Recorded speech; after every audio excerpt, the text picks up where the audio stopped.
সত্যিটা যাতে বাইরে এসে না যায় তাই চিত্রা তিলককে অজ্ঞান হয়ে যাওয়ার নাটক করতে বললে চিত্রার কথা মতো তিলক সবার সামনে অজ্ঞান হয়ে যায়। তারপর কথা বলে যে তিলককে এই বাড়িতেই রাখা হোক যতক্ষণ না তার হোশ আসছে। তারপর তারা তিলককে রুমের মধ্যে নিয়ে যায় আর বলে যে আমাদের দেখতে হবে আগের বারের মতো এ যেন আবার পালিয়ে না যায়। কথা ভাবতে থাকে যে ও কেন বাঁশিটা চুরি করতে চাইছিল আর কোথায় গেল কিরিটের পাথর, কথাকে সেটা জানতেই হবে। কথা অগ্নির সঙ্গে আলোচনা করে যে তিলক নিশ্চয়ই শুধুমাত্র বাঁশিটা চুরি করতে আসেনি, বাঁশিটা চুরি করার পেছনে ওর বড় কোনো পরিকল্পনা আছে।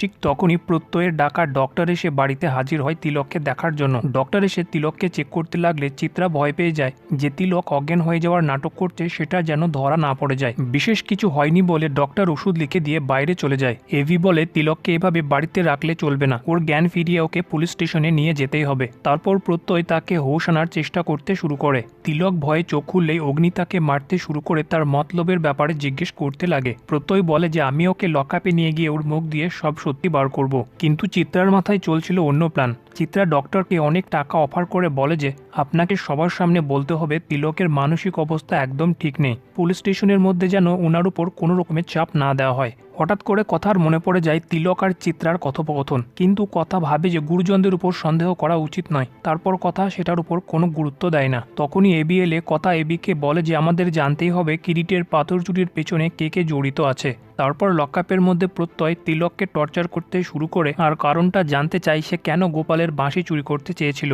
তার উদ্দেশ্যটা কী ছিল আর কিরিটের পাথরটা সে কোথায় রেখেছে। তিলক কিছু বলবে ঠিক তখনই প্রত্যয়কে আসে ডক্টরের ফোন কল আর চিত্রার কথা মতো ডক্টর প্রত্যয়কে বলে যে প্রত্যয় যেন তিলককে বেশি প্রেশারাইজ না করে, তার মানসিক অবস্থা ঠিক নেই। কল রাখার পর নিজের কথা মতো চিত্রা ডক্টরকে টাকা দিয়ে দেয়। কথা এবিকে বলে যে এবার সত্যিটা বার করার একটাই রাস্তা, আমাদের ওকে আদালতে তুলতে হবে যাতে সত্যিটা স্বীকার করা ছাড়া ওর কাছে আর কোনো রাস্তা না থাকে। পরের দিন কোর্টে যাওয়ার আগে নিজের শাড়ির মধ্যে আনা মা নন্দীর আশীর্বাদের ফুলটা কথা নিজের হাতে এবির মাথায় ঠেকিয়ে দেওয়ার চেষ্টা করে।